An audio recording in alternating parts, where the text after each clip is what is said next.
Hello everyone and welcome again to another Teacher Joseph podcast.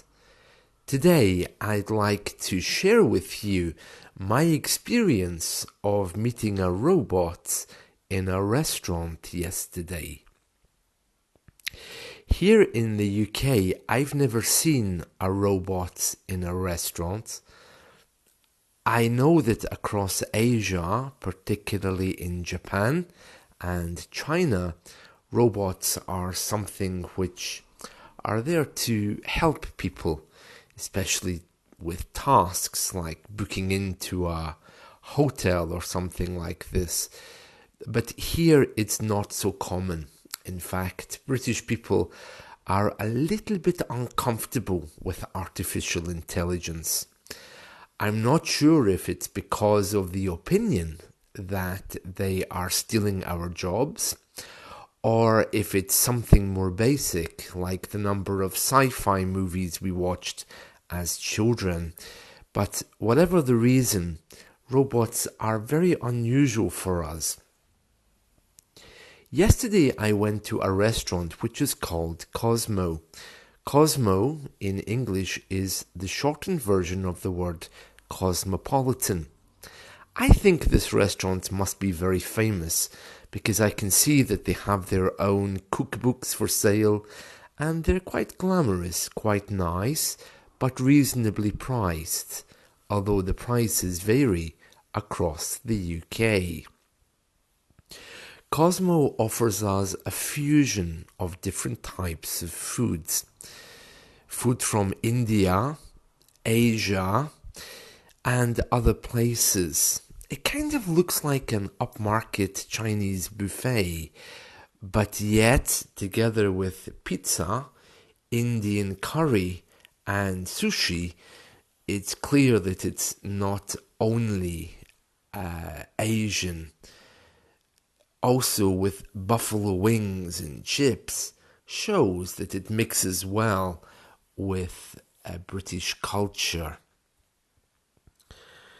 Some restaurants, or maybe it's better to say some people, see robots as the end of the hospitality industry as we know it.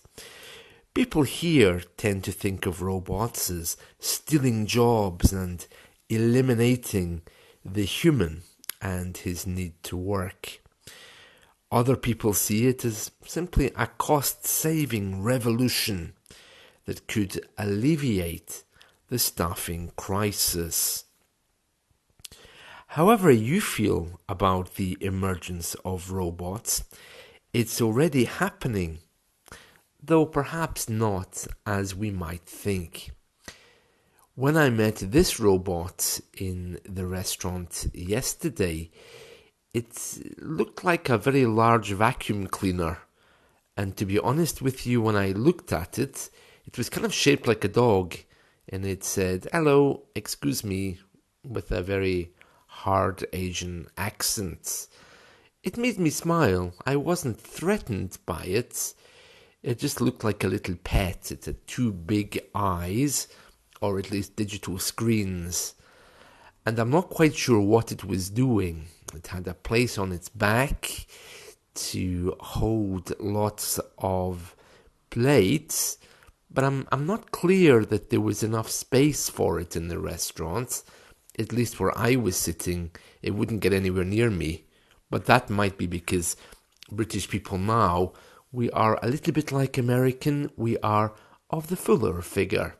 In other words, we are overweight and fat, especially around here.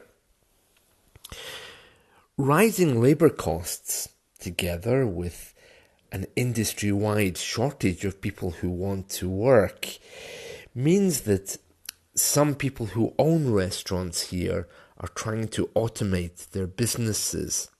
Of course, this doesn't apply to businesses which are small, because only large chains would be able to participate in any scheme to get a robot. I've never heard of any government scheme to automate workforce, so I guess this is something which belongs purely to the private sector and those who are a little bit wealthy.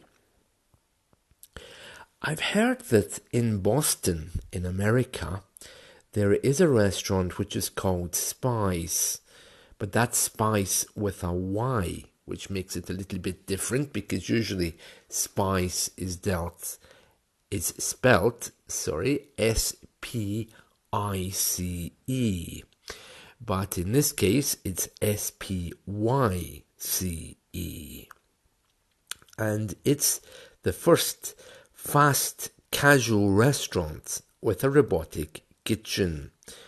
They have staff who prepare the ingredients off-site, but all the cooking is done by robots in the store. They prepare dishes. Guests order on kiosks. A kiosk is like a little stand-up machine. I'm sure you've seen them in McDonald's. It's those screens which you stand at and touch.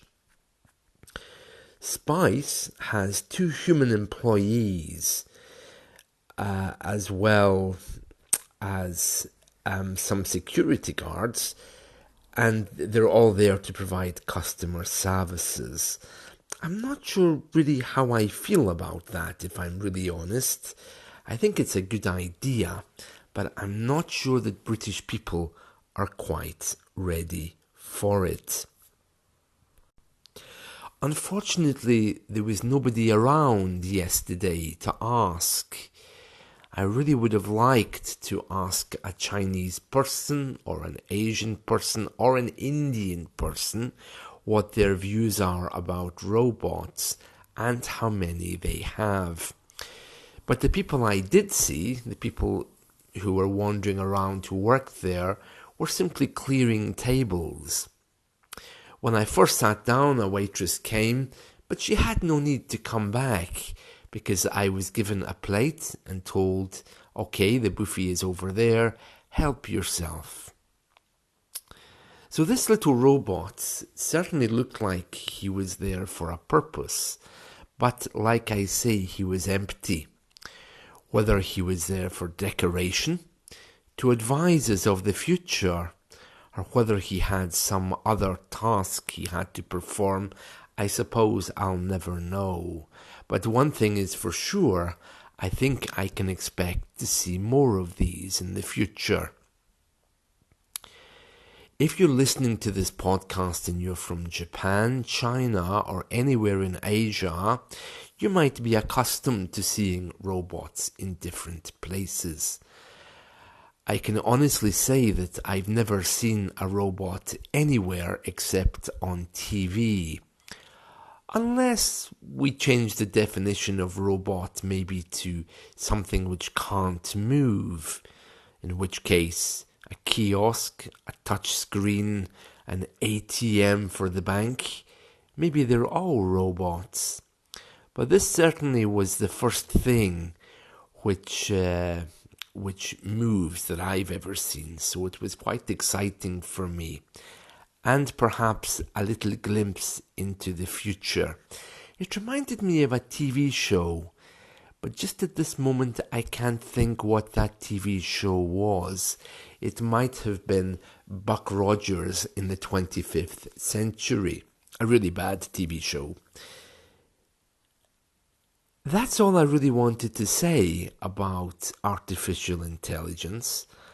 But if I'm thinking about Buck Rogers in the 25th century, you can see that I'm still not very comfortable with the whole thing.